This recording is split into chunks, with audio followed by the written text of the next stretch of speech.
Você está ouvindo mais um programa da Palavra da Vida Paraná. Nesse podcast, cada episódio é um bate-papo sobre um livro da Bíblia, trazendo uma luz para assuntos importantes tratados nesse livro. Começa agora o Lights On.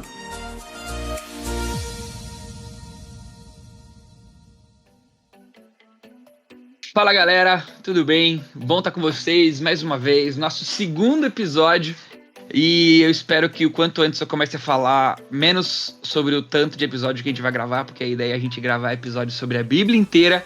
Isso nos renderá 66 episódios desse programa que chama Lights On. É isso aí, vamos trazer à luz as escrituras para a gente poder se envolver melhor com o texto sagrado, com a palavra de Deus. E hoje, o livro em que nós vamos estudar é Malaquias. Sim, Malaquias, ele está na sua Bíblia, e se você tem dúvidas disso, você vai lá para o Novo Testamento, volta um livro, porque Malaquias está lá. Mas fica tranquilo que vai ter livro mais difícil de você achar do que Malaquias. Mas com a gente, para falar de Malaquias, temos dois pastores que, seguindo a nossa tradição de Filipenses, que a gente pregou Filipenses no nosso acampamento, né? E eu trouxe pastores que já tinham pregado o livro de Filipenses. Dois pastores que há pouco terminaram de pregar o livro de Malaquias nas suas igrejas. Então, tá com a gente... Daniel Oliveira, eu mesmo. Diretamente aqui de Curitiba. Sou casado com a Eli, sou pai do Natan, do Davi, do Silas, 3 meninos muito fofos, muito queridos. E a gente tem a alegria de pastorear jovens e adolescentes aqui na Igreja Menonita Nova Aliança. Um privilégio para a gente estar com vocês aqui hoje. Galera, o Daniel, vocês não tem câmera, né? Só ouvindo, mas o Daniel tá com um bigodinho, gente. Ele tá todo estiloso, ó. Um dia ele vai mostrar pro mundo esse bigodinho pós-pandemia. A minha esposa que gostou, ela falou que eu pareço o cara da batata Pringles. Mas além do Daniel, tá com a gente também o Juba. Eu sou pastor também na Menonita Nova Aliança, trabalho no Ministério de Jovens junto com o pastor Daniel. Sou casado com a Gabi e a gente tem uma filhinha que é a Olivia, que é uma fofura. Sou encantado pela minha filha. Ela já vai chegar no nível da filhota aí do Thiago também, aprontando como ela apronta, mas por enquanto ela é mais novinha, então ela se comporta muito bem. E sou muito feliz de estar aqui também. Obrigado pelo convite, Thiago. Valeu. E para encerrar aí, este que vos fala, Thiago Vercelino, coordenador da área de juventude da Palavra da Vida aqui no Paraná. Para falar de Malaquias, pessoal, não tem como a gente entrar neste livro sem saber aonde que ele se situa, em que parte da época da história de Israel, um livro do Antigo Testamento, ele aparece, porque assim, se eu estivesse falando para você sobre algum dos evangelhos, você facilmente entenderia que estaríamos conversando sobre a vida de Jesus, sobre o período em que Jesus nasceu, estava aqui na Terra. Mas Malaquias, um profeta, a gente vai falar um pouquinho sobre quem era esse profeta, o que ele fazia, por que é um profeta menor, não um profeta maior, enfim. Mas você precisa entender aonde que Malaquias se encontra nas escrituras. Porque isso vai dar uma noção pra gente, como a gente falou no podcast passado, né? Você deve estar falando assim, poxa vida, todo começo de podcast do Lights On eu vou pular o começo, porque, mano, eles vão ficar falando um monte de coisa chata. Eu quero logo que ele chega nos versículos famosos de Malaquias pra eu sanar todas as minhas curiosidades. Mas não, fica com a gente porque é muito bom e importante saber aonde que estava acontecendo, em que parte da história nós estávamos. Mas, pra gente começar, é muito importante a gente entender o que rolava lá. Juba, fala aqui um pouquinho pra gente aonde que Malaquias, em que período da história de Israel nós estávamos. Deixa eu concordar com você antes, Thiago, sobre a importância de conhecer o que a gente chama de contexto, e às vezes isso é mal entendido a sua importância, porque a gente fala assim, precisa saber o contexto, e o pessoal começa a falar em data, em cenas culturais, em coisas assim, mas que efetivamente viram só informação, uma informação que você deixa ali no canto para você saber. Mas a importância da gente conhecer os contextos bíblicos é para que eles tragam luz à nossa interpretação das escrituras, e assim a gente não fique refém da nossa própria cultura, tempo, época. E então essas questões iniciais para a gente saber quem escreveu, quando escreveu, por que escreveu, elas têm que sim buscar esse resultado. Isso vai me ajudar a entender muito melhor o que esse livro da Bíblia está dizendo. Então, por favor, se você ouviu até aqui, não pule as próximas informações que a gente vai dar, porque vai te ajudar a entender Malaquias. Malaquias. Aleluias, isso aí. Então, contexto é graça de Deus na nossa vida. Para glorificar Malaquias é escrito igreja. por um profeta que leva esse nome, ainda que esse nome seja bem pitoresco, bem único, porque ele quer dizer meu mensageiro ou mensageiro de Javé, e por isso algumas pessoas acham que essa pessoa não existiu, mas é só você olhar para todos os livros proféticos bíblicos, tá lá o profeta se apresentando, então a gente entende que sim, existiu um homem chamado Malaquias e ele escreveu esse livro. E quando ele escreveu esse livro é muito importante para a gente. Ele é o profeta que escreve para o povo de Israel que voltou do exílio babilônico. Então você conhece algumas histórias muito famosas da Bíblia. Você conhece, por exemplo, uma história da destruição de Jerusalém, o fim da cidade de Jerusalém como a capital do reino de Judá, isso contado no livro de Jeremias. Você lembra que tem a queda de Jerusalém, a destruição do templo. Você conhece muito bem a história de Daniel, que estava vivendo nesse cativeiro babilônico. Você conhece muito bem também a história de Esdras e Neemias, que é o retorno para a reconstrução do templo e dos muros. E dentro desse contexto histórico, os profetas vão aparecendo e trazendo suas mensagens. Malaquias é um profeta que aparece nesse contexto de volta do exílio, que a gente chama pós-exílico. Então ele está falando para um povo que viveu o exílio, retornou, vivenciando as promessas de Deus. Eles eram o cumprimento de uma promessa de Deus de que depois de 70 anos eles voltariam. Então esse povo volta para Israel cheio de expectativas. Eles falam, caraca, tá acontecendo, a gente tá voltando, o imperador liberou a gente voltar, ele deu todas as autorizações para a gente conseguir material para construir nossa cidade, a gente tem apoio do império e tudo mais. E eles voltam nessa empolgação, olhando para as promessas que vieram antes deles, dizendo, cara, tudo vai acontecer agora, vai vir o Messias, o templo vai ser maravilhoso, a gente vai vivenciar a nação de Israel sobre todas as nações. Esse povo volta com essa expectativa. Com Esdras e Neemias, eles reconstroem o templo e cidade, e logo num período após essa reconstrução, não tem nada disso acontecendo. O povo está passando fome, os campos não estão dando colheita, eles têm inimigos que estão dificultando a vida deles, o povo começa a se revelar muito infiel.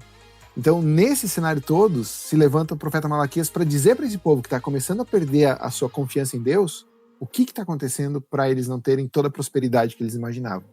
Esse é o contexto que eu acho que tem que estar bem firme aí para a gente conhecer a mensagem de Malaquias. Uma coisa que é legal lembrar, e me corrija aí, pessoal, se eu tiver muito analfabeto aí do período de Malaquias, mas são 70 anos de cativeiro.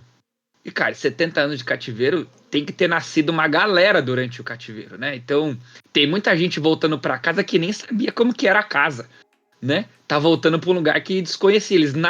Tem gente voltando para Jerusalém que é babilônico, porque nasceu na Babilônia, viveu dentro da cultura babilônica. Então, assim, as circunstâncias físicas, emocionais e espirituais do povo que volta eram uma parada que dá pra gente brincar de sucata, assim, né? Sim, concordo com você, porque eles estavam todos miscigenados ali. Mas ainda que, imagine você falando, cara, eu tô vivenciando a realização de promessas de Deus. Então também, assim, eu tô quebrado, mas minha expectativa é muito alta. Eu acho que vou receber agora todas as bênçãos prometidas. Como bons históricos gramaticais que somos, leitores do nosso texto bíblico, tem também uma pegadinha no livro de Malaquias sobre a estrutura de como ele é escrito, né? E daí o Dani vai mostrar pra gente um pouquinho dessa estrutura aí, como é que se desenha o livro, né? É comum, da parte de autores de língua e cultura hebraica, de usar uma estratégia de escrita chamada estrutura quiástica. A estrutura quiástica, ela funciona como que um espelho. Isso é, eu abordo ponto A, depois ponto B, ponto C.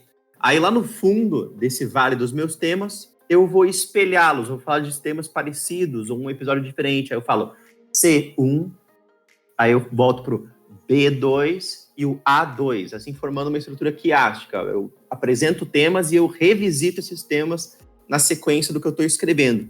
E é muito interessante porque a gente consegue estruturar quiasticamente o livro de Malaquias. Não por números de versículos, não pelo tamanho das sessões que ele aborda, mas a gente consegue fazer essa estrutura pelos temas que ele levanta. Então, a gente chamou aqui na igreja, quando a gente estava estudando esse livro, de o Vale de Malaquias. E o Vale de Malaquias, ele começa então com uma breve apresentação do profeta. Ele vai falar que ele tem uma mensagem, uma advertência, que é um peso que está sobre os seus ombros, que ele precisa colocar diante de Deus. Então, esse primeiro ponto que ele está falando ali, de sua breve apresentação, é um versículo só. Ele vai espelhar o final do livro. O final do livro é um epílogo que fala da segunda vinda de Cristo. É maravilhoso. É Deus falando, eu tenho uma palavra para vocês. E no final ele falando, eu estou enviando aquele que é a palavra.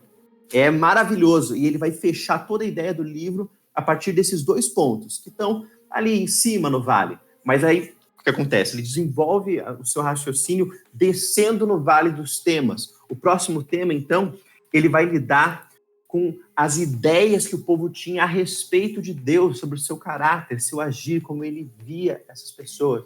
Mais fundo nesse vale, ele vai falar sobre a forma do culto que eles estão prestando a Deus. E lá no fundinho do vale, então, ele vai abordar os nossos relacionamentos.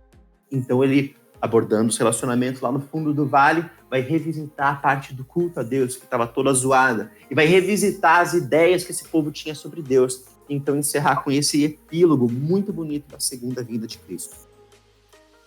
Tem uma coisa bonita que tem na estrutura quiástica, que, em geral, a estrutura quiástica ela é montada para dizer, olha, esse aqui é o centro, esse aqui é o foco, esse aqui é o tema que você tem que se dar conta.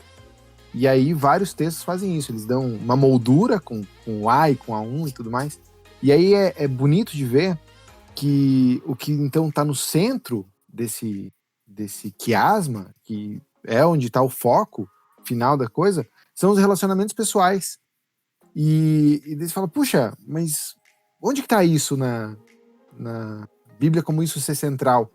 É interessante, porque quando você pega Paulo falando sobre um princípio e um mandamento que resume toda a lei, quando você ouve Paulo falando assim, existe um mandamento que resume toda a lei, o que você espera que venha desse mandamento que resume toda a lei é amarás a Deus em todas as coisas. Mas Paulo não diz isso. Paulo escreve, amarás o teu próximo como a ti mesmo. Porque essa relação de amar o próximo como a si mesmo traz a realização que só é possível para alguém que tem o seu coração em Deus e se entregou a essa adoração a Deus e tem isso refletido na vida. Me parece que é interessante no livro de Malaquias chamar a atenção para isso, porque o tempo todo as pessoas estão perguntando, nossa Deus, como que eu me relaciono mal com você? Como que eu me relaciono mal com você? E Deus fala, olha teus relacionamentos. Olha para isso. Como é que tá isso? Isso é exemplo de como vai estar a tua vida comigo. Eu não vou dizer que tudo está explicado desse jeito, mas acho que é uma grande pista a ser investigada esse quiasmo em Malaquias.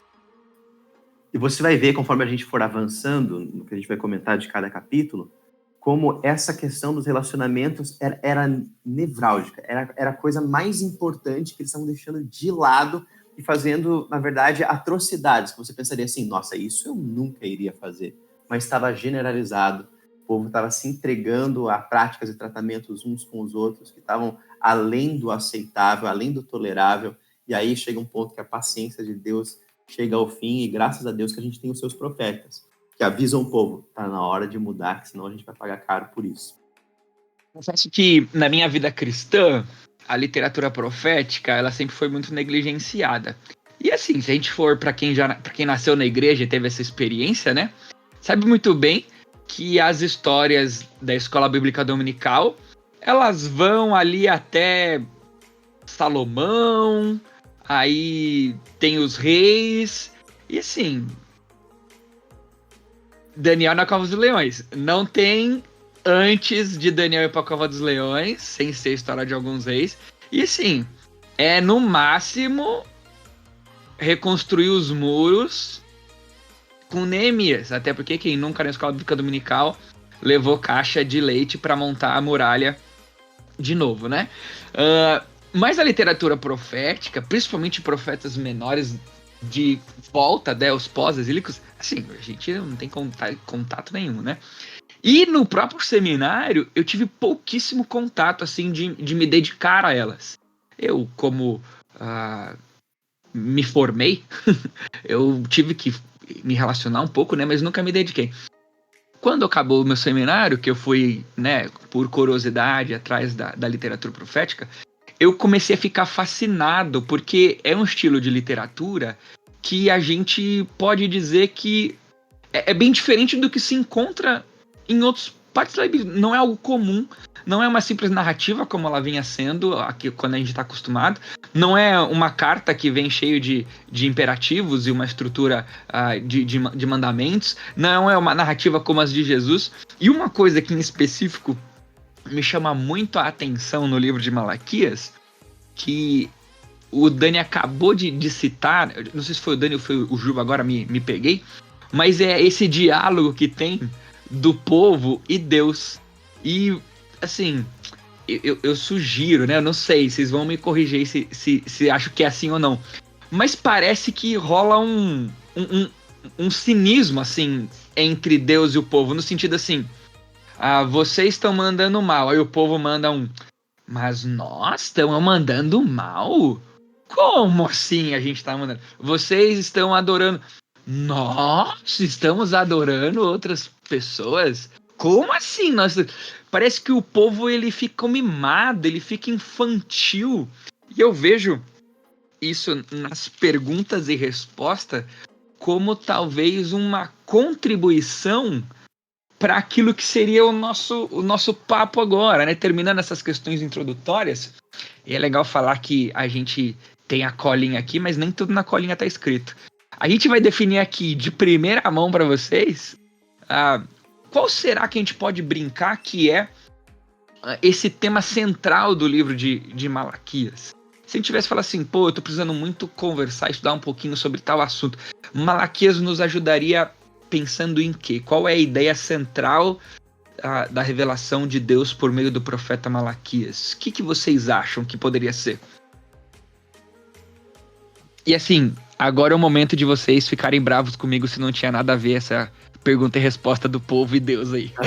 Não, que você colocou a respeito das perguntas e respostas do povo e Deus, elas são fundamentais. E é também um recurso literário que o autor usa para expor de uma maneira inteligente, expor de uma maneira que coloca uma pulga atrás da orelha do seu ouvinte. É verdade, eu também penso assim. Eita, Deus pensa diferente de mim. Então ele expõe o jeito folgado do povo de ser. Olha o que vocês estão falando de mim, olha o que vocês estão fazendo. Então realmente de se chamar a atenção, é um recurso literário que o autor usa. Com relação agora à mensagem do livro de Malaquias, eu estou aqui, seguro aqui na minha frente um auxílio de comentário da Bíblia de Estudo da NVT, nova versão transformadora. Quem comenta é um camarada chamado Thomas Moore, e esse cara, ele põe ênfase no versículo 2, em que Deus declara que Deus sempre amou o povo de Israel. Eu acredito que usar isso como nosso ponto de partida do tema dessa obra profética aqui do profeta Malaquias, eu acredito que isso realmente pode nos ajudar a nortear para você decifrar qual seria o tema. E eu colocaria assim, como um tema para o livro de Malaquias: o Deus que ama espera ser amado de acordo.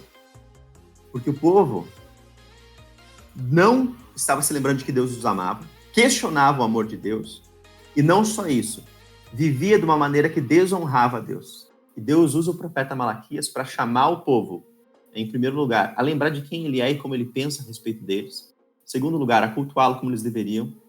Em terceiro lugar, a ter relacionamentos que reflitam esse amor que Deus tem pelo seu povo.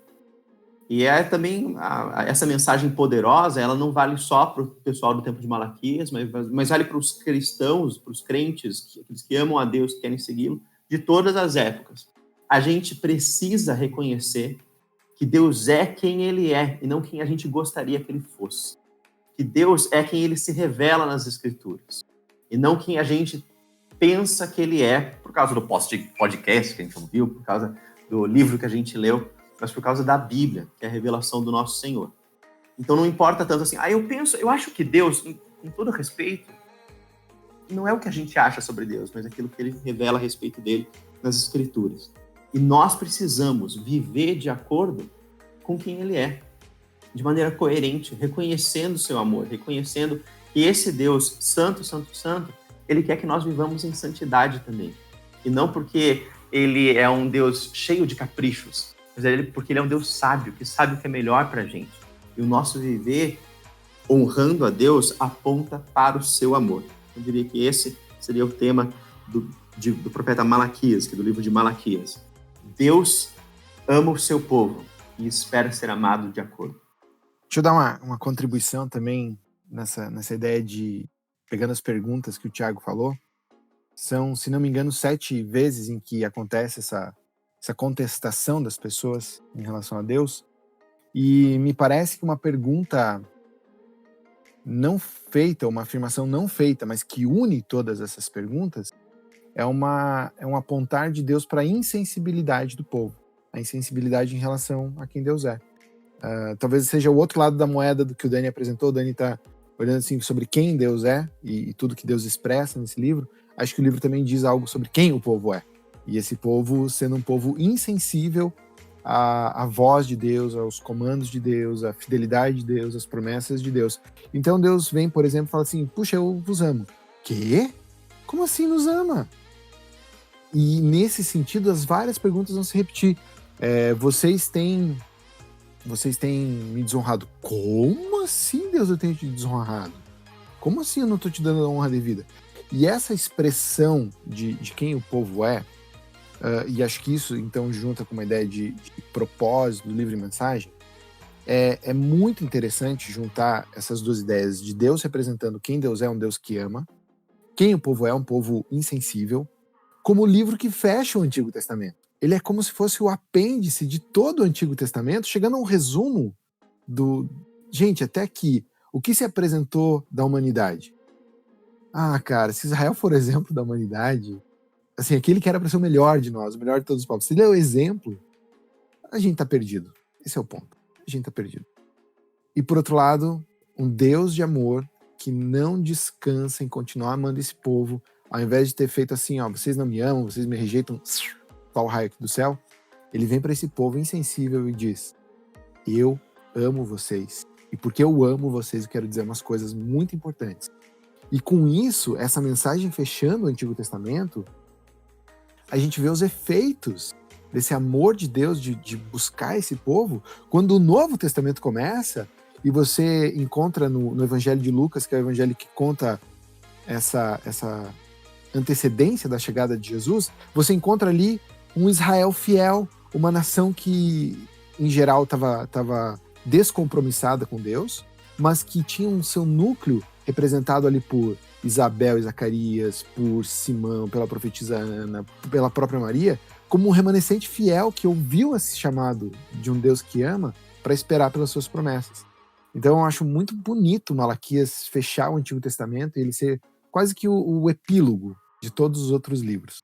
O Juba tá desesperado para dar um spoiler do final do capítulo de Malaquias. Mas a gente chega lá, falou dessa ligação pra gente... tem uma frase muito legal do Tozer, que eu acho que exemplifica um pouquinho disso que vocês dois falaram, Dani e Juba, que é o seguinte: o tamanho da noção que eu tenho de Deus necessariamente determinará a minha qualidade de vida. Ou seja, o povo que estava no cativeiro e voltou para casa, eles não conheciam a Deus. Ou não informaram a eles quem esse Deus era. né? Seja porque nasceu na Babilônia, seja porque ficaram distantes de Deus desde que saíram de Jerusalém.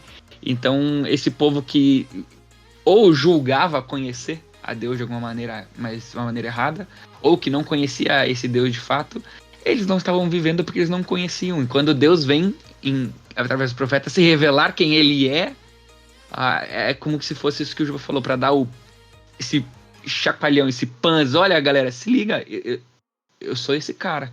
E, cara, falar ali, já mostrar ali, ligar com o Lucas, pra mim foi... O mais legal de eu fazer esse podcast é porque eu vou aprender cada coisa. Eu vou sair daqui um cabeção que tá louco. Porque, essa ligação aí de gente que entendeu esse recado de Malaquias mesmo, né? Então, faz muito sentido. Bonito demais isso aí, tá louco. Agora, você fica dizendo que eu quero dar spoiler, mas você provoca também, né? Puxando umas coisas aí que a gente tá louco pra falar. Quando você tá dizendo sobre essa relação com Deus, do tamanho do nosso Deus, não é estranho que esse povo em Malaquias está vivendo casamentos mistos com adoradores de outros deuses, e a adoração a outros deuses, a falsos deuses, é uma espécie de barganha ali que você vai e fala assim, o que esse Deus quer de mim? Quer que eu acenda um foguinho aqui? Tá aqui o fogo. Quer que eu dê não sei o que? Tá aqui isso aqui. E parece que Israel importa esse tipo de adoração para o relacionamento com Deus. Eles esqueceram do Deus de graça, do Deus de amor, do Deus presente, Deus além de tudo que a gente pode imaginar, para tratá-lo justamente como eram tratados todos os outros ídolos das outras nações. E esses casamentos mistos vão dar um problemão daqui a pouco, daí a gente fala, então vamos segurar aqui. Dá uma vontade de sair da pauta, mas como sou eu que cuido da pauta, eu vou sair da pauta e depois eu volto pra pauta.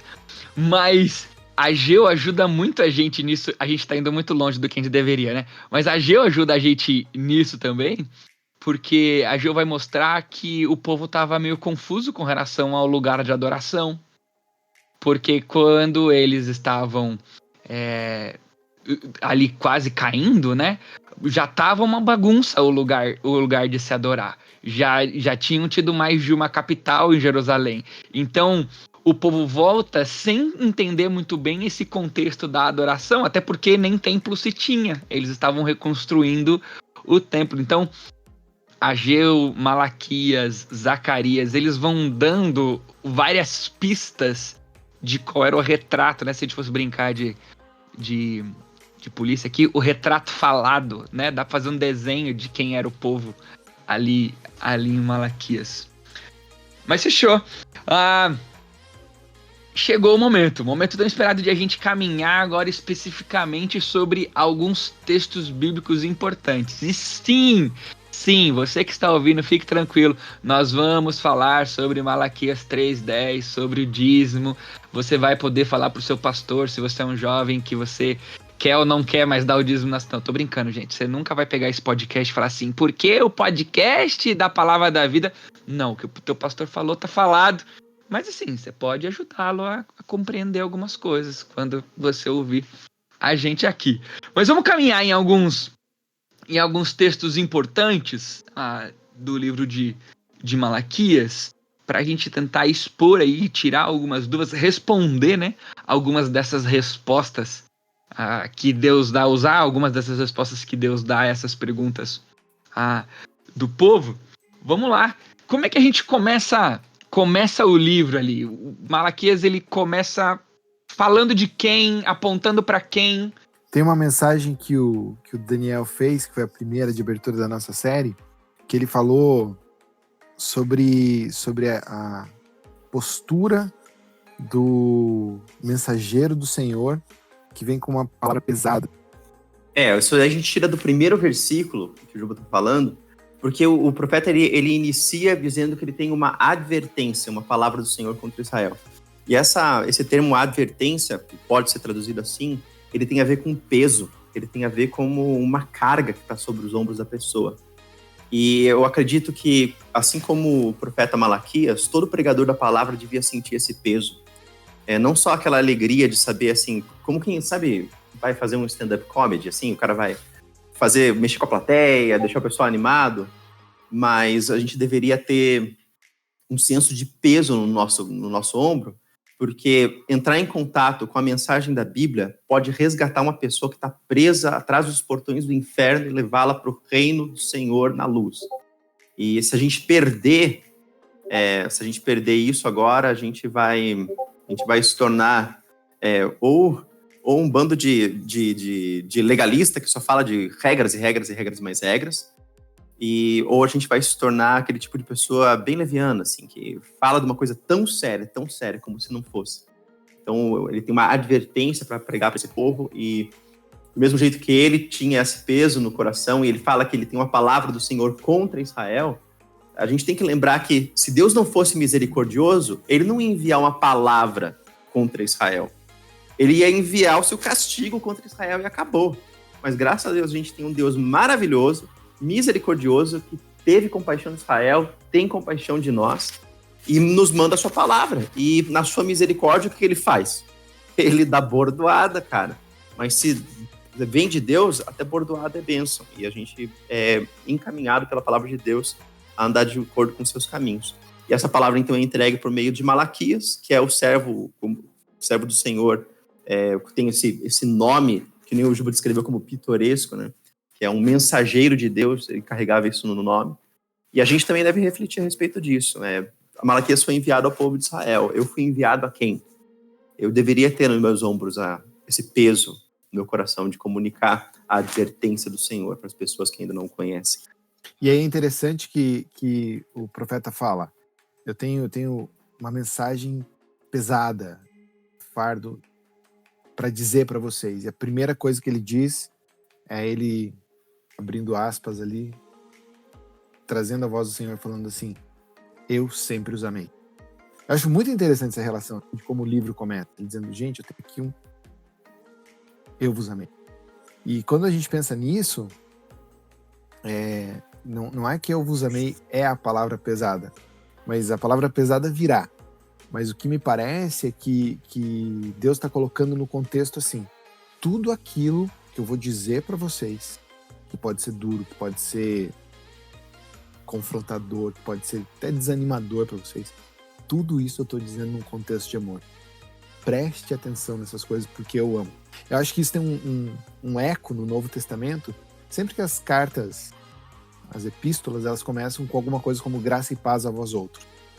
Graça e paz a vós outros é uma saudação, mas também é o contexto que o apóstolo está dando. Ele está dizendo, olha, gente, eu vou falar de várias coisas, várias exortações, vários ensinos, mas eu quero dizer para vocês, tudo que a gente vai falar aqui está no contexto da graça e do amor de Deus. E então é assim que Malaquias coloca, ele diz, olha, tem uma palavra pesada para vocês, mas essa palavra, o contexto todo dela é esse. Deus diz, eu sempre vos amei. E aí vem a primeira pergunta, a pergunta do povo, como assim? E é isso que eles dizem. Mas no texto que diz assim, mas vocês perguntam, de que maneira nos amaste, Deus, do que você está falando? E aí a gente volta à ideia do contexto, de como o contexto nos ajuda a entender o que esse povo está dizendo. O povo que vinha vivenciando a realização de uma promessa de Deus, da volta do cativeiro, esperando a reconstrução do templo, que segundo as promessas é um templo glorioso, com mais glória do que o de Salomão, que Israel se torna a nação em que é instituído o reino de Deus, esse reino de Deus reina sobre todas as nações. E agora eles são um povinho pequeno, no meio de uma província da Pérsia, sem importância alguma, com uma Jerusalém qualquer, produtividade nas suas colheitas muito baixa. E eles Deus, como assim, Deus? Você está nos amando? Da onde isso? Se o Senhor me amasse, eu esperava outras coisas do Senhor. E eu nem acho estranho a gente ouvir essa frase assim, Deus me ama. Eu acho que a gente concorda com ela, concorda? Claro, eu sou super amável. Como que Deus não me ama? Acho que a gente é muito parecido com esse povo nessas horas. Quando Deus fala que ama a gente, eu falo, sim, eu também me amo, que bom que o Senhor me ama. Só que aí quando a gente vê as realidades que a vida traz, esse amor parece questionável mesmo. Pô, Deus, mas cadê então, né, aquele amor? Não tô entendendo esse tipo de amor aí que não me dá o casamento que eu quero, que não me dá a igreja do jeito que eu quero, que não me dá o trabalho que eu quero. Cadê teu amor, Deus? Porque o Senhor falou que amava. Eu não tô entendendo esse amor. Tá aqui, ó, Deus, 5 linguagens do amor pro Senhor aprender a me amar. Eu sou o que gosta de presentes, tá? Por favor, Deus, me dá presente pra entender que você me ama. É muito, muito interessante esse começo de Malaquias, colocando esse contexto de amor. Eu brinco que tem vezes que a gente lê as 5 linguagens do amor, na verdade as cinco regras da ditadura do amor. Você tem que me amar assim, Deus. Pô, mas como é que você não me dá os presentes que eu quero? Como é que você não me dá isso que eu quero? E aí, Thiago, você tá falando sobre o Malaquias 3:10 lá e suas polêmicas do dízimo. Acho que é polêmico que mexe no nosso bolso mesmo, né? A gente tem lá nossas restrições a abrir nosso bolso. Mas como tema polêmico, acho que de saída que Deus introduz um tema super polêmico no sentido de discussões teológicas contemporâneas. Porque quando Israel pergunta assim, como assim o Senhor nos ama? A resposta de Deus é dizer, não era Esaú irmão de Jacó? Declara o Senhor. Todavia, eu amei Jacó, mas rejeitei Esaú. Cara, isso aqui dá muito pano para manga. Que é a doutrina da eleição exposta no Antigo Testamento, e saquem suas armas aí, seus facões, e tem uma disputa muito forte aqui dizendo como que isso aqui funciona. E acho que o entendimento do que é esse amor que Deus está falando passa necessariamente sobre um bom entendimento da doutrina da eleição. Como os profetas, quando eles recebem as mensagens, eles não têm aquela reação do tipo, yes, recebi a mensagem de Deus, vou lá contar para o povo. Não, eles recebem a mensagem e eles falam assim, caraca, olha o que eu vou ter que falar agora, olha o que tá rolando. Todos eles sentem o peso da mensagem, né? Pregar, não que seja um fardo, mas pregar pro profeta tem aquela carga de responsabilidade, né? Porque eles vão ter que trazer uma mensagem dura, né? O exemplo de Malaquias é um exemplo que se repete praticamente todos os profetas, né? Dado à vista, principalmente os profetas que profetizaram o exílio, né? Os profetas que profetizaram o exílio sofreram demais. Os profetas que viram, né? Como Jeremias, que viram Jerusalém ser destruída, sofreram demais. Mas beleza, Deus já disse que ama, mas a gente sempre primeiro passa a mão e depois bate. Deus disse que ama, mas assim, quais são os puxões de orelha aí que Deus vai dar no povo aí a partir do meio do capítulo 1 e a partir do 2, do 3? Quais são esses temas aí que Deus vai bater no povo por meio do profeta? Na sequência do capítulo 1, ele então deixa claro, né, para o povo que ele de fato os ama e os tem amado através da história, é o povo eleito dele. E aí depois ele fala assim, vocês não me honram, vocês me desonram, como assim a gente não te honra? E aí ele vai dizer, porque vocês não me honram, porque olha só, um pai não recebe respeito do seu filho, o servo não recebe respeito do seu senhor, não é honrado dessa maneira. Então o povo está desonrando a Deus, que os ama como um pai ama um filho, e que espera o respeito que um dono de escravos esperaria dos seus escravos, dos seus servos, mas não é isso que eles estão fazendo. Agora, essa atitude deles está ligada a uma visão inadequada que eles têm da santidade de Deus e da pecaminosidade do homem. Eles estão pensando assim, como assim? Isso aí não dá nada, Senhor. Deus meu, vocês estão fazendo uma coisa contra o Deus santo, santo, santo. Você deveria estar temendo pela sua vida. Não, você está lidando com isso como algo corriqueiro. Em segundo lugar, a gente vê eles banalizando mentalmente o que é sagrado. Né? Eles falam assim, são vocês que desprezam o meu nome. Mas vocês me perguntam, de que maneira temos desprezado o teu nome? Ele fala, vocês estão trazendo comida impura ao meu altar. Algo que ia ser assim, inaceitável dentro do culto de Israel, eles estão fazendo. Eles resolveram que assim, eu sei que a Bíblia diz, mas eu acho que estavam andando nessa base. Eles também estavam desonrando a Deus porque estavam sendo negligentes no conhecimento do Senhor, na devoção a Deus, estavam sendo negligentes. E a gente vê os exemplos que eles estão fazendo, né? Estão trazendo comida impura para o altar. Na hora de trazer um animal para sacrificar, eles traziam um animal que tinha algum defeito, que estava cego, que não dava para vender, eles levavam para sacrificar. na hora de trazer o sacrifício, trazia um animal aleijado, um doente, assim, tá aqui, Deus. E a gente hoje não presta sacrifício de sacrificar animais, mas a gente é convidado, e o apóstolo Paulo coloca isso muito bem, a oferecer os nossos corpos como sacrifícios vivos ao Senhor. E eu acredito que, por mais que a gente não ofereça animais cegos e animais com algum tipo de defeito como uma oferta ao Senhor, a gente muitas vezes quer oferecer o final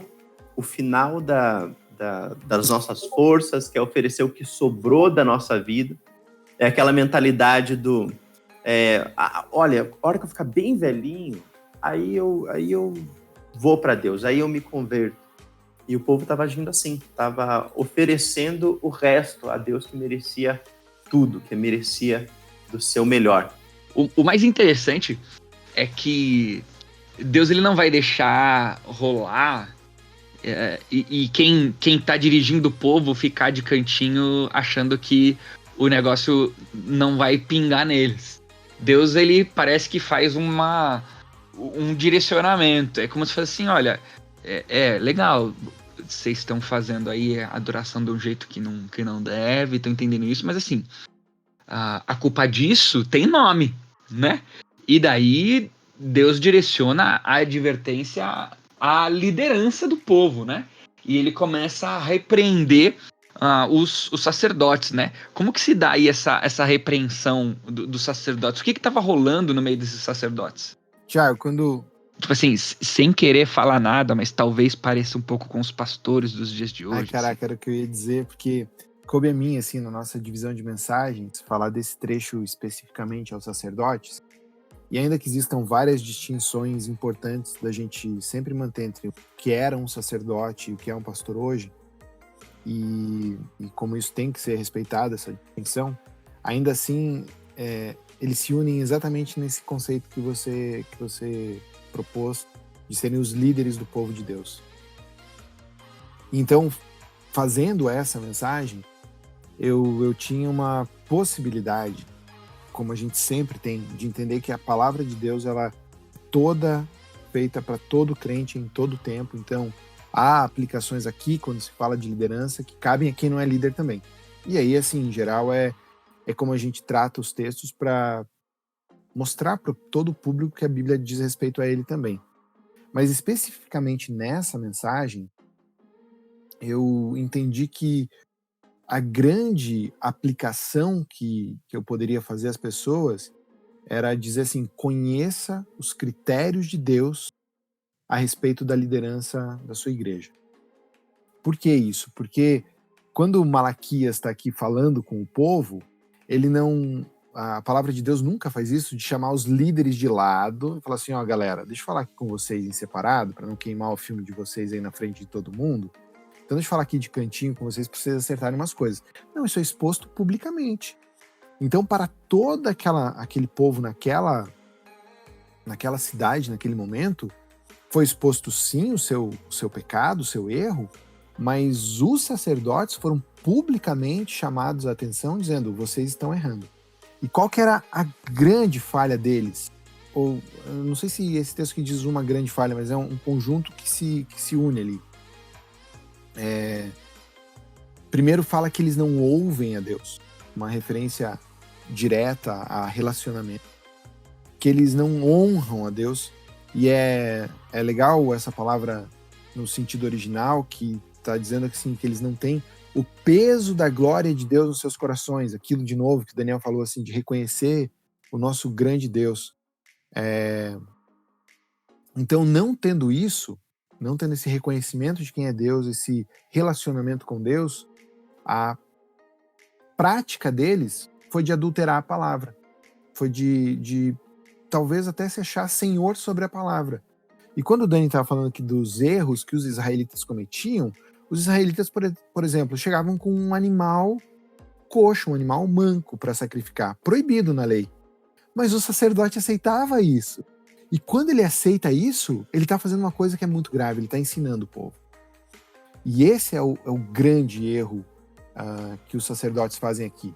Tendo conhecimento da palavra de Deus, eles estavam agora deturpando essa palavra. É o que Deus fala no final desse trecho, quando ele fala da grande acusação, lá no versículo 9, o final do versículo 9 diz assim: vocês são parciais quando ensinam a minha lei. Ou seja, vocês escolhem o que querem ensinar, vocês escolhem o que querem falar, vocês escolhem o que vale, o que não vale, os critérios e tudo mais. Então, me parece que é fundamental para a igreja hoje também conhecer os critérios que Deus tem a respeito das pessoas que estão à frente da liderança. Os critérios, apesar de serem dois tipos de liderança diferentes, pastores e sacerdotes, eles são idênticos. Basicamente, a Bíblia vai resumir em uma vida íntima com Deus que demonstra nessa vida a fé na palavra de Deus. Então, eu creio nessa palavra, eu ensino ela como um todo, e minha vida demonstra que eu creio nisso. Era isso que faltava nos sacerdotes. Eles não tinham uma vida que demonstrava a palavra de Deus, e então também não respeitavam essa palavra e agiam como queriam ali.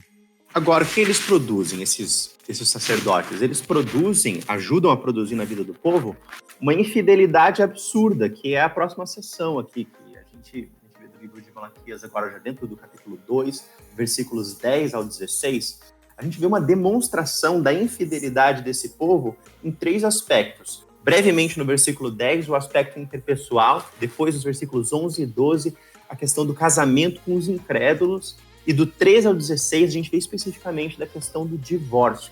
A infidelidade do povo, ela não ia ficar só no culto. É impossível que eles fossem prestar um culto tão ruim e não ter outras áreas da vida afetadas. E uma coisa afeta a outra. Se a minha vida está toda torta, que tipo de culto você acha que eu vou prestar? É um culto manco, é um culto torto, é um culto que não vai servir a Deus.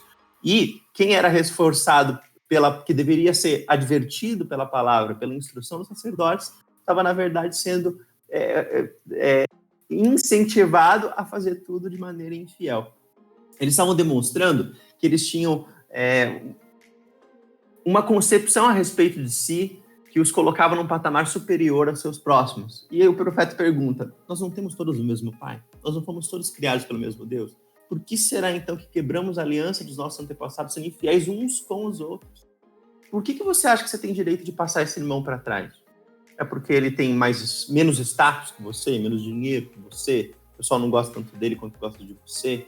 A gente deveria levar isso de uma maneira que aponta de volta para a gente. Não só assim, esses israelitas eram terríveis mesmo. Não, a gente é terrível. A gente corre o mesmo risco de cair nas mesmas coisas. E aí outro exemplo que ele dá, né, do casamento com os incrédulos. Eu já vi gente muito boa, gente muito fera, excelente teologia, que ter relacionamentos e fazer com que a pessoa entre no que a gente chama de jugo desigual, né? Tem um casamento com uma pessoa que não ama Jesus, não tem Jesus como seu Senhor e Salvador, tem gente que considera isso como algo que não é errado. Só que a Bíblia é tão explícita em alguns cantos a respeito disso. Oi. Sim, eu volto tudo, Junão. Vamos lá. Beleza. E esse culto ruim que eles prestam e é reforçado pelos sacerdotes, ele não ficava parado lá só no culto como uma coisa errada que o povo estava fazendo. A vida deles fora do culto, entre eles, era uma vida infiel. O versículo 10 fala de uma infidelidade interpessoal, uma infidelidade deles uns para com os outros. No versículo 11 e 12, a gente vê falando sobre o casamento com incrédulos como uma demonstração de infidelidade também. E em terceiro lugar, a gente vê nos versículos 13 ao 16 a questão do divórcio, que é uma demonstração de infidelidade. Primeiramente, a gente vê esse pessoal se considerando uns mais importantes do que os outros, e o profeta coloca para eles: nós não somos todos filhos do mesmo Pai? Fomos todos criados pelo mesmo Deus? Como é que a gente se dá o direito, então, da gente tratar os outros com injustiça? E na sequência, a gente vê a questão do casamento com os incrédulos, que por muitos é considerado uma coisa que não é tão errada assim, não é bem um pecado. E tem até gente muito respeitável que vai defender a ideia de que uma pessoa pode namorar alguém que não conhece a Cristo e dizer assim: não tem nada errado com isso. acho muito difícil defender essa ideia até à luz de textos como esses que a gente tem aqui, os versículos 11 e 12 aqui do capítulo 2 de Malaquias. Judá demonstra sua infidelidade ao casar com pessoas que servem outros deuses. Quando a gente está começando um namoro e a gente tá lá apaixonado, a gente acha que isso não vai fazer muita diferença, mas faz toda a diferença, porque o norte do nosso coração precisa ser Jesus. Se o norte do coração da outra pessoa é outra coisa, devagarinho a gente vai se distanciar. Pode estar fisicamente perto, mas espiritualmente a gente vai ficar cada vez mais distante. E em terceiro lugar, um ponto que é bem, bem forte em relação à demonstração dessa infidelidade é o divórcio, né? E o divórcio aqui explícito é um divórcio muito específico, é o divórcio da safadeza. É o divórcio do cara que estava largando a sua esposa e filhos para casar com uma moça mais novinha, mais bonitinha e que ia dar alguma vantagem financeira para ele. Então, o que estava acontecendo da parte dos homens de Israel que era beirado absurdo. Realmente o negócio estava assim, era uma sem-vergonhice total e generalizada. E ele expõe, assim, bem claro pro pessoal, assim, gente, o que vocês estão fazendo é uma crueldade que você faz com a mulher da tua mocidade. E eu falo pro pessoal, assim, a gente não deveria casar com uma pessoa, uma fotografia, uma pintura, um filme da pessoa. Porque a nossa aparência, ela muda muito. Eu, quando casei, eu era bem mais bonito. Mas o tempo me agarrou com força, agora eu pareço o cara da batata Pringles. Mas Pelo menos a Elisa achava, né? Pelo menos ela achava, né? Graças a Deus, bom pra mim. E a gente deveria casar com um olhar, porque o olhar da pessoa pra gente, a pessoa que nos ama, esse nunca muda. E esses homens, eles podiam achar que eles estavam traindo aquela moça, aquela mulher mais velha que estava enchendo as paciências deles, mas eles estavam traindo a mulher da mocidade. Aquela mulher que entrava na igreja ali com aquele olhar de apaixonado, segurando seu buquê, com aquele belo vestido, era aquela que estava sendo traída ao receber a carta de divórcio. O divórcio é, portanto, apresentado para a gente aqui no livro de Malaquias como uma salvaguarda odiosa. A gente vê que o divórcio, sim, tem algumas questões que o Antigo Testamento permite. Eu sou da posição que o Novo Testamento ele também nos dá boas indicações que sim, o divórcio é permitido em determinados casos. E algo que é questionável aqui, de novo, se você tem ouvido alguma coisa diferente na sua igreja, eu respeito muito sua posição, a posição do seu pastor, não quero arrumar briga a respeito disso, mas a relação que o profeta faz aqui, de demonstrar que o divórcio é algo odioso, que é algo terrível, é uma comparação que ele faz em relação ao homem que se veste de violência. E é importante você lembrar que o mesmo Deus que odeia o divórcio é o Deus que odeia a violência. E há casos de abuso doméstico que a gente consegue e deve tentar sempre lutar pela restauração, mas há momentos nos quais o princípio da vida deve prevalecer e a gente, por proteger uma pessoa, algumas vezes o divórcio precisa ser um caminho a ser tomado. Eu digo, o divórcio não é algo que é requerido, mas ele é permitido em casos específicos, em casos muito específicos, e precisa ser algo feito com muitas lágrimas e muita luta para que ele não aconteça. Mas, de novo, você está ouvindo alguma coisa de repente diferente do que você está ouvindo na sua igreja, saiba que esse é sim um ponto polêmico e a gente não quer aqui de maneira nenhuma ser o causador de alguma contenda maior aí no meio do corpo de Cristo. Então, por favor, releve isso com essa ressalva de que, sim, há polêmica e não há consenso absoluto a respeito desse tema. Tem uma coisa que estava no começo da fala do Dani, que acho que é muito importante de ressaltar, que eu tinha falado sobre a relação dos líderes ensinando mal, e o Dani falou dos efeitos desse mau ensino. E isso aqui, acho que poderia ser o destaque do nosso tempo aqui para mim, que é a importância de ser fiel ao ensino da palavra de Deus. A gravidade do mau ensino não é que ele não te acrescenta nada, é que ele te leva ao erro. Ele leva as pessoas a cair. Era isso que acontecia com os sacerdotes, o efeito do ministério dos sacerdotes no povo de Israel, e é isso que acontece com o povo na igreja hoje. O mau ensino não é que ele é inofensivo. O mau ensino leva as pessoas a caírem. E por isso, ainda o Dani falando assim que existem questões polêmicas, verdade, existem questões que a gente não tá como igreja toda dizendo é isso porque precisa lidar com bastante texto e às vezes é difícil, mas ainda assim você vai notar se as pessoas que estão discutindo isso estão se dobrando às escrituras. Esse é o ponto. É o que as escrituras dizem. E daí a gente conversa, talvez entendimentos diferentes. Mas não pode acontecer de algo além das escrituras ou algo que deveria ser considerado as escrituras simplesmente ser deixado de lado porque a gente quer viver uma vida como a gente quer viver. Isso de forma alguma. Se você tem esse jeito de pensar, eu quero te dizer que o mau ensino vai destruir a sua vida. No finalzinho do 2, se você tem aí na sua mão uma Bíblia NVI para acompanhar o podcast, você vai perceber que existe um parágrafo que ele tá dividido aí entre o capítulo 2 e o capítulo 3, né? Não me recordo agora, eu teria que abrir, tá longe, eu tô cheio de fio perto de mim. Assim, em outras Bíblias também tá assim, né? Mas na NVI tá. E ele vai dizer, introduzir um parágrafo no capítulo 2 e continuá-lo no capítulo 3. E interessante que o primeiro versículo desse parágrafo ele vai dizer assim, vocês... Assim, todo mundo usou uma das perguntas que eu falei lá na introdução. Deixa eu usar uma também, né? Peguei uma que eu gosto aqui, que ele diz, vocês têm cansado o Senhor com suas palavras. Aí o povo, como que temos o cansado? Vale lembrar aqui que, se eu não me engano, já é a 4ª ou a 5ª resposta que o povo dá. Então, assim, é como se Deus dissesse, vocês estão de sacanagem comigo, vocês vão ficar até que horas dando essas respostinhas pra mim. Mas olha que interessante. Deus vai falar que ele tá cansado. E aqui eu roubo uma ilustração que o Nicodemos deu. Quando eu preguei Malaquias, eu fui dar uma olhada por aí, né? Pesquisar e tal. E eu encontrei uma mensagem do Nicodemos que ele vai dizer assim: você já foi naquele culto que o pastor ele era bem limitado? Assim, difícil de ouvir a pregação toda, assim. Louvor arranhado, desafinado. Assim,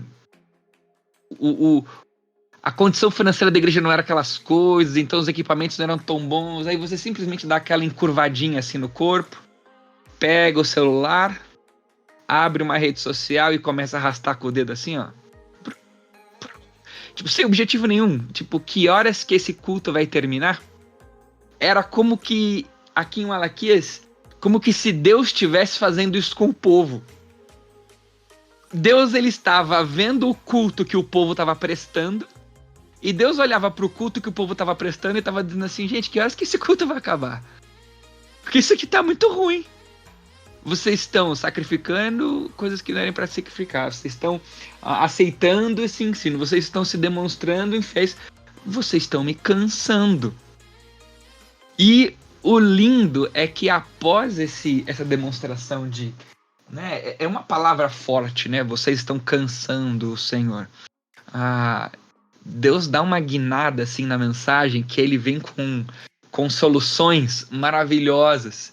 E assim, dava para ficar mais 1 hora, a gente tá quase batendo 1 hora de podcast, dava para ficar mais 1 hora no capítulo 3, no capítulo 4 de Malaquias, mas, Juba, quais são essas respostas que Deus vai dar? Calma, gente, tá chegando a parte do dízimo, tá chegando. Qual é a guinada que Deus vai dar na resposta aí? Quem que vai vir para resolver esse problema? Então, olha só que legal, Thiago. Esse final que você está escrevendo do capítulo 2, é Deus falando, sim, que ele está cansado do povo, mas ele mostra exatamente do que ele está falando quando ele diz que está cansado. E ele está cansado de uma acusação que esse povo faz contra Deus. Ele fala, esse povo fala, talvez na sua mente, seus corações, algo do tipo, nossa, mas olha quanta gente injusta existe aí, olha quanto pecador existe por aí. Cadê o Deus de justiça? Deus faz, ai, cara, tô cansado disso. Mas então, ainda que cansado, a gente volta à ideia de que Deus ama esse povo e quer instruir, quer ensinar. E o capítulo 3 começa com Deus dizendo então para esse povo, cadê o Deus de justiça? Como é que vai ser essa justiça? E diferente do esperado, de um Deus de justiça que vem para punir o mal, que você podia esperar os meteoros caindo do céu e destruindo nações aí, o fogo do céu, né, caindo sobre cidades ímpias, furacões e ventos enormes, nunca vistos antes, destruindo pessoas. O capítulo 3 começa a falar da justiça de Deus, dizendo assim, vejam, eu enviarei meu mensageiro, que preparará o caminho diante de mim. E ele fala de um momento, então, da história em que virá um mensageiro à frente do Senhor. Por quê? Porque ele vai explicar para a gente aqui nesse trecho que esse Deus de justiça vai executar sua justiça, não por meio de cataclismas, mas a justiça de Deus vai ser uma pessoa. E então esse primeiro trecho aqui de Malaquias, versículo 1, ele fala de um mensageiro que virá, mas ele diz, então de repente o Senhor que vocês buscam virá para o seu templo, o mensageiro da aliança que vocês desejam virá. Tem até uma dúvida se a primeira parte do versículo está falando do mesmo personagem, porque talvez pareça apontar no precursor de Jesus. Mas a segunda parte, quando diz o Senhor que vocês buscam virá ao seu templo, esse templo pertence a Deus.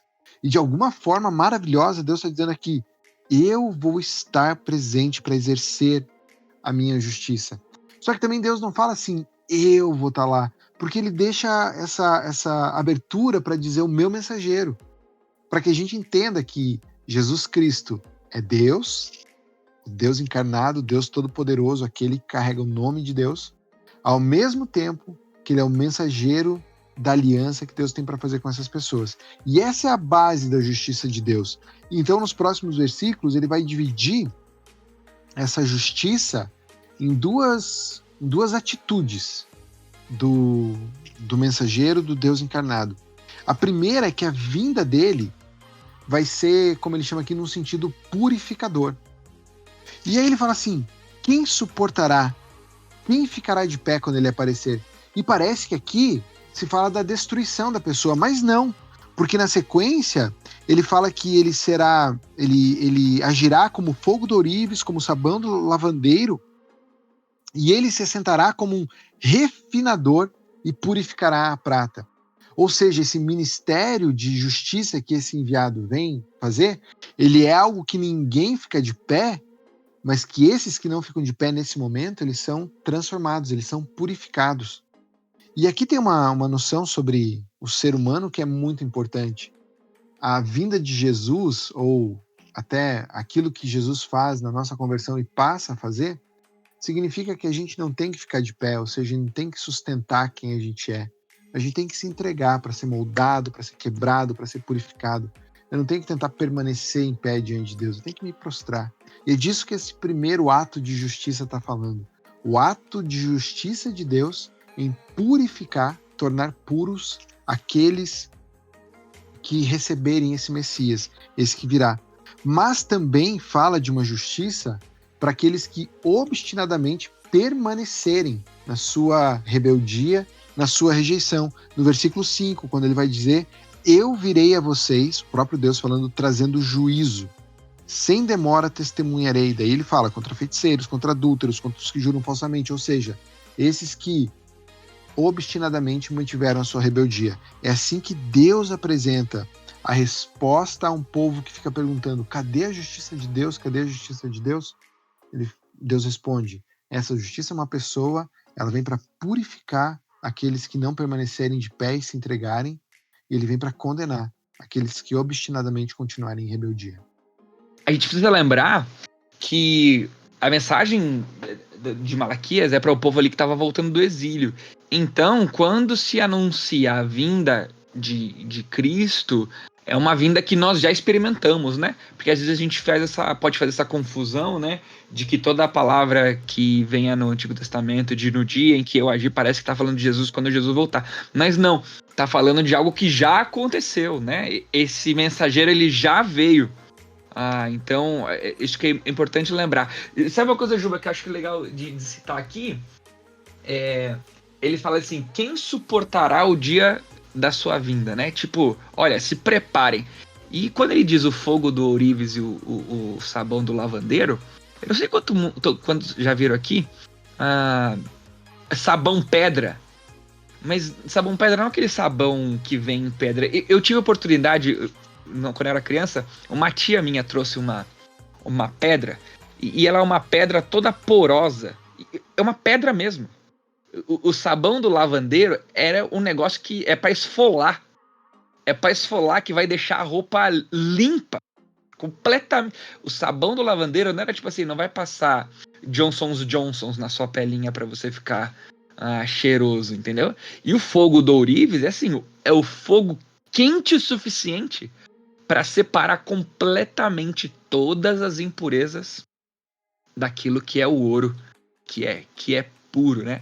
Agora, mais uma coisinha assim, Dani, dá pra gente falar que a gente consegue perceber a estrutura quiástica aqui, né? Porque lá no comecinho falou das impurezas do que estava sendo oferecido. Daí ele tá aqui falando que agora as ofertas vão ser ofertas bem feitas. É isso aí, né? Exatamente, a gente está nesse ponto do vale quiástico de Malaquias, no qual a gente está de volta falando do culto do povo de Deus ali. O culto deles estava zoado, e Deus ia purificar dessas impurezas que eles estavam vivendo, que eles estavam apresentando para o Senhor. E realmente essa ilustração tem tudo a ver com aquele outro ponto, do outro lado do espelho, do outro lado do vale. E desse lado do vale ele expande a ideia, agora falando das ofertas, falando especificamente do dízimo. E aqui é polêmico, né, meu amigo? É polêmico porque, que a gente ouve de pregação, de momento de oferta, no qual esse versículo é colocado com todas as suas consequências, maldições e afins, de uma maneira muito forte sobre o povo de Deus, que eu acredito não ser a maneira mais apropriada. Por quê? Porque nós estamos vivendo dentro da nova aliança com Jesus. E essas condições, o teu dízimo como um mandamento, como um mandamento condicional desse modo, isso não se aplica mais a nós. E aí alguns caras muito feras usam desse versículo para, muitas vezes, colocando um fardo sobre a igreja que não deveria estar lá. De uma maneira muito forte. Bom, o que isso significa? Significa que o dízimo, então, não vale mais? Será que ele foi abolido? Eu acredito que não. Acredito que o texto ele é claro, em primeiro lugar, nos versículos 6 a 7, demonstrar que Deus não muda. Ele é claro em demonstrar que ele é misericordioso, só que o povo dele é que nem o Jacó. É traiçoeiro, a gente é dureza, nós somos difíceis, mas graças a Deus, Deus é um Deus misericordioso. Depois, versículos 8 e 9, nós sempre queremos as bênçãos de Deus, a gente está interessado nelas, mas sempre a gente quer o Deus que oferece essas bênçãos. E aí, nos versículos 10 e 12, a gente vê que nós nem sempre cumprimos com o nosso dever, mas Deus ainda assim quer nos abençoar. É isso que ele queria fazer com o povo de Israel, e a atitude dele também está sobre nós. Deus quer o nosso bem, ele quer nos abençoar. Tem gente que, às vezes, para contrapor a teologia da prosperidade, prega a teologia da calamidade. Parece que Deus está judiando da gente até o final. E não é assim que as coisas funcionam. E muitas vezes ele vai colocar provações na nossa vida que são para o nosso bem. Sim, é verdade. Mas a questão permanece. Tá, por que será, então, que um autor bíblico do Novo Testamento, como o apóstolo Paulo, por exemplo, por que será que ele não colocou uma ordem falando, todo mundo dando dízimo aí? Por quê? E aí, junto comigo também, o pastor John Piper traz algumas advertências para nós, algumas razões. Tá? Então, em primeiro lugar, dízimo não foi abolido no Novo Testamento. Em segundo lugar, no Novo Testamento, tanto ricos como pobres, todo mundo deve ofertar de uma maneira proporcional e generosa. Em terceiro lugar, o ministério do Novo Testamento, ele não está mais barato do que o do Antigo. O ministério do Novo Testamento é mais caro, é pecado, tá? Então, tudo isso que... E a painel de LED em Israel, né? Meu amigo, às vezes a gente fica inventando coisa, né? Eu acho assim, se você vai comprar alguma coisa dessas que parecem ser supérfluas, você faz com muita sabedoria e temor do Senhor, tá? O nosso ministério, ele flui melhor, ele voa mais longe quando a gente gasta certo, aquilo que realmente importa. A gente gasta com coisa nada a ver, tá? Bom, de qualquer forma, vamos dar algumas razões pelas quais a gente vê que a gente pode aplicar esse versículo sim, mas de uma maneira muito específica. Eu já explico, tá? Vamos lá. Em primeiro lugar, Jesus não aboliu o dízimo. Lucas 11, versículo 42, confere aí na sua Bíblia. Jesus diz: ai de vocês, fariseus, porque dão a Deus o dízimo da hortelã, da arruda e de toda sorte de hortaliças, mas desprezam a justiça e o amor de Deus. Vocês deviam praticar estas coisas sem deixar de fazer aquelas. Então, Jesus, ele às vezes amplia o conceito do Antigo Testamento, às vezes ele desenvolve alguma coisa a respeito disso, às vezes ele muda, às vezes ele cancela, abole. E ele não aboliu isso aqui, essa prática permaneceu. Tá? A prática permaneceu. Segunda verdade aqui que a gente tem, a proporcionalidade nas ofertas. Tá bom? 1 Coríntios 16, 2, o apóstolo Paulo diz: no primeiro dia da semana, cada um de vocês separe uma quantia de acordo com a sua renda, reservando-a para que não seja preciso fazer coletas quando eu chegar. Então ele desafia todo mundo a fazer uma oferta proporcional ao seu ganho. E para você que não manja muito de matemática, o dízimo, a 10ª parte, é um jeito da gente ofertar proporcionalmente. Em terceiro lugar, o ministério do Novo Testamento ele é bem mais caro. A gente vai ter 1 Timóteo 5,18, não amordace o boi enquanto ele está debulhando o trigo, aplicado aos pregadores da palavra, aos ministros de Deus. Romanos 15, 26, a gente vê Paulo levantando dinheiro para dar para os pobres da igreja. Romanos 15, 24, a gente vê Paulo organizando uma viagem missionária para a Espanha, um dos lugares mais distantes do Império naquele momento, também estratégico, para alcançar uns caras que seriam envolvidos na alta cúpula do Império Romano. E 1 Coríntios 9, 7, a gente vê o apóstolo falando do sustento de um soldado, falando dos ministros do Senhor como aqueles que estão em guerra e precisam de apoio que vem lá de trás, da retaguarda. Para fazer a sua função, ele precisa ter esse cuidado de gente que trabalha e oferta dessa maneira. Então, o ministério no Novo Testamento ele também é muito caro, tá? Bom, então por que o Paulo então não ordenou o pagamento do dízimo? E aí o John Piper ele tá comigo nessas, e ele traz esses pontos aqui. Primeiro, ele provavelmente queria incentivar ou enfatizar a liberdade sobre a obrigatoriedade. Segundo lugar, queria enfatizar a liberalidade sobre a limitação, dizendo, cara, é piso, não é teto das nossas contribuições. Sempre tente falar assim, Deus, eu quero dar mais, eu quero fazer o máximo de mim, todas as áreas da vida, inclusive na contribuição financeira. Em terceiro lugar, enfatizar que o que ganhamos tem como alvo principal o privilégio de dar. Cara, se você perde a alegria de dar, amigo, não precisa entregar, porque Deus também ama aqueles que dão com alegria. Se você está assim, ai, que dó, dá isso, não precisa dar, querido, deixa pra lá. E assim, a gente vê que o pecado tenta atacar a gente dos dois lados, né? O amor ao dinheiro de um lado, falando assim, não vou dar, e o legalismo do outro, você tem que dar os 10%. Tem que lutar contra isso. Então a gente tem que ter maior liberalidade, falando, cara, vou me apegar ao dinheiro, vou fazer o máximo que eu puder. E a maior liberdade, dizendo, cara, não preciso me prender a um número, mas eu vou fazer o máximo que eu posso diante de Deus, com tranquilidade e alegria no meu coração. Então, assim que a gente olha por dízimo hoje, ele é um excelente referencial de uma oferta generosa, de uma oferta regular, de uma oferta proporcional, de acordo com cada um.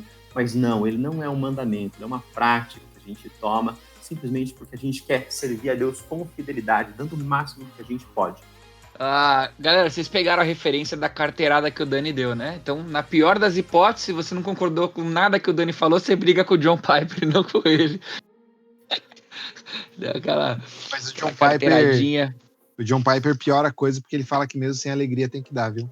Olha aí. Então, galera, o Daniel já deu a melhoradinha naquilo que o John Piper propôs. É Hillel e Shammai e o Piper e o Daniel. Ô, Thiago, legal. Só posso já emendar aqui uma ideia que vinha junto com o que o Dani estava falando? A ideia do Dani entrar aqui em dízimo é porque a pergunta que o povo tinha era assim, como que a gente vai voltar a Deus? Deus falava, voltem para mim. Pô, mas como que a gente vai voltar? E meio que a resposta do dízimo ilustra todo o conceito de obediência. Puxa, creia na minha palavra, creia na minha lei, Confie no que eu estou dizendo para vocês, tanto no meu caráter, na minha lei expressa, no que já aconteceu, como nas minhas promessas futuras.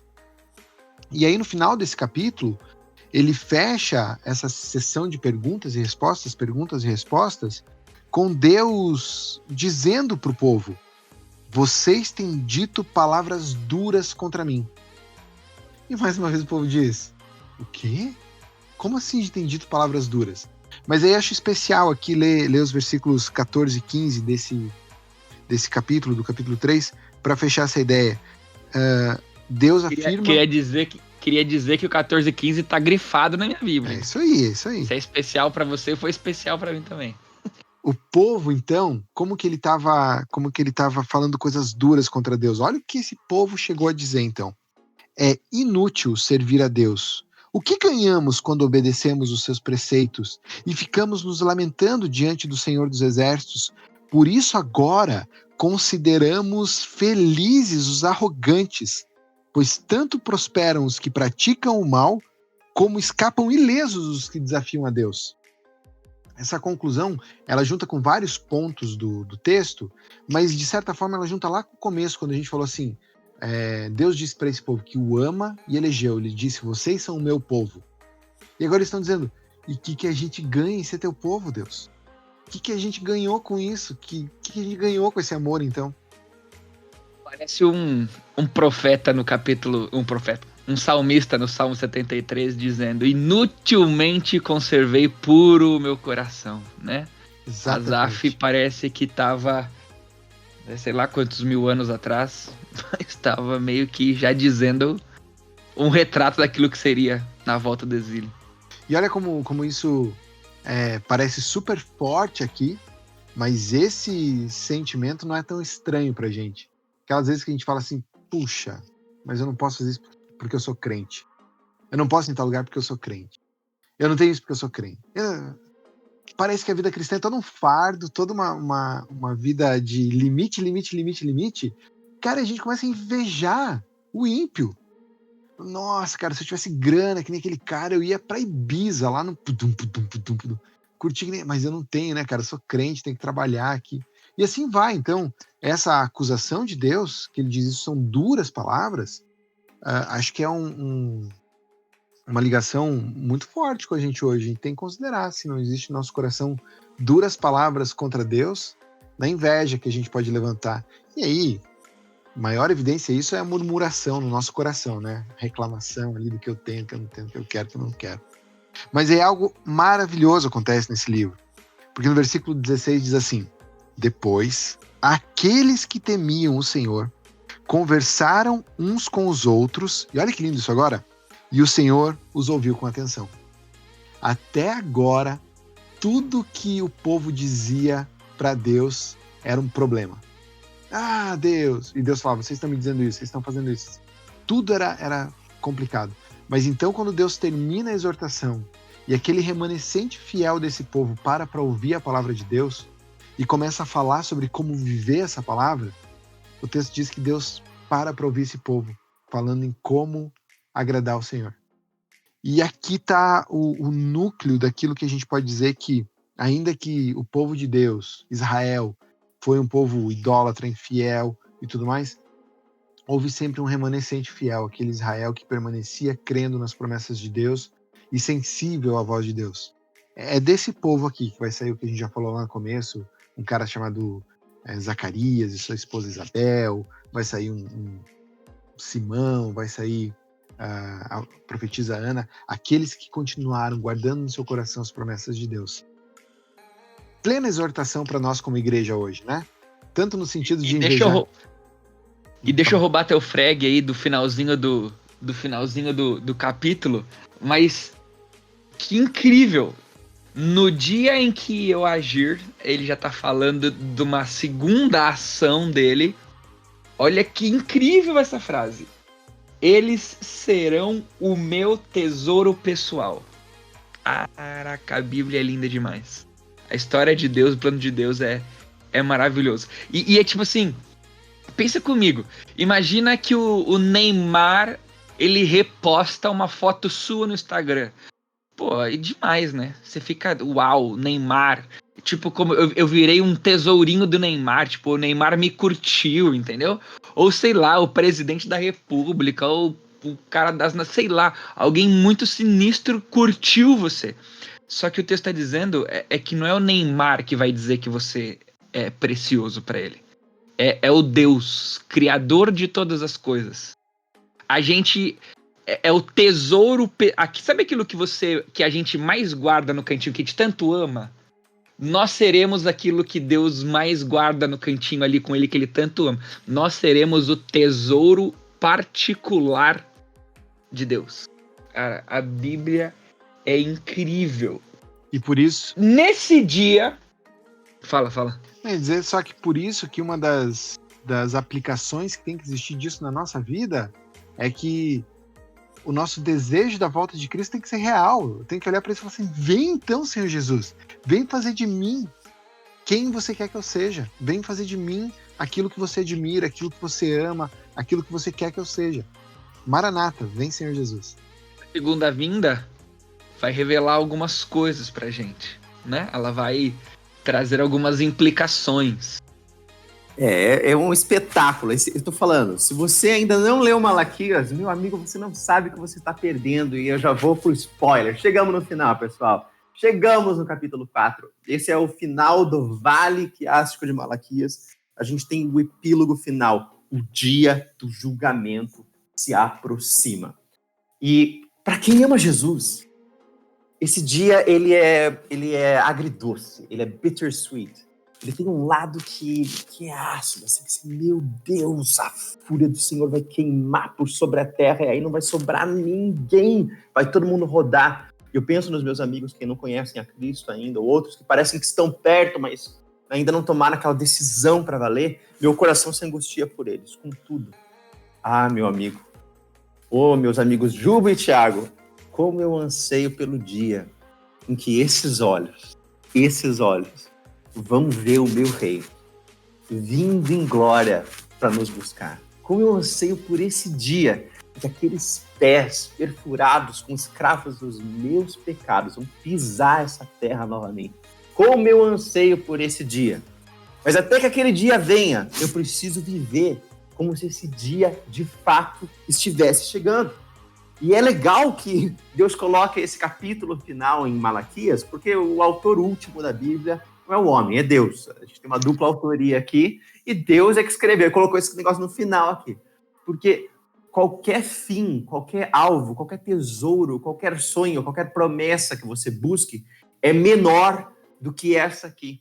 Então o povo, chegamos em Jerusalém, estamos aqui de volta. Esse não é o grande presente. O grande presente vem porque o rei, o Senhor dos Senhores, vem fazer justiça. O Rei dos Reis vai voltar e é definitivo.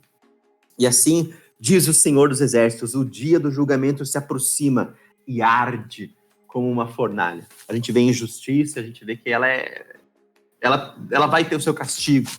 Aqui é uma palavra de consolo e de advertência também. Naquele dia serão queimados como palha os arrogantes, os perversos serão consumidos desde as raízes até os ramos. E vocês que temem o meu nome, o sol da justiça se levantará, trazendo cura em suas asas. E vocês sairão e saltarão de alegria como bezerros, soltos no pasto. No dia em que eu agir, vocês pisarão os perversos como se eles fossem pó sobre os seus pés, diz o Senhor dos Exércitos. E aí o finalzinho, aquele link final, que daí a gente já na hora lembra. Cara, que massa! Lembrem-se de obedecer à lei de Moisés, meu servo, a todos os decretos e estatutos que dei a todo Israel no Monte Sinai, porque eles iam ter que continuar vivendo debaixo da antiga aliança até Jesus vir. Então, galera, anda na linha. O Messias vai nascer lá. O pessoal precisava viver de acordo com a palavra de Deus. Ele fala, eu vou enviar para vocês o profeta Elias na vinda do grande e terrível dia do Senhor. E aqui a gente tem um cumprimento parcial, porque, de fato, Elias veio em que sentido? No profeta João Batista, ele veio no espírito de Elias, que é um cara que está chamando as pessoas ao arrependimento. Então, ele cumpre essa função profética, ele é uma versão do profeta Elias. Então, isso, em certo sentido, se cumpriu parcialmente, mas vai se cumprir ainda. Elias ainda vem para pregar o final de tudo, apontar o final de tudo, e aí a gente vai ter o coração dos pais voltando-se para os filhos, o coração dos filhos voltando-se para os pais. E do contrário, se isso não acontecer sobre o teu coração, se você não se arrepender dos seus pecados, não se entregar para o seu amigo, a maldição vai estar sobre você e sobre a terra.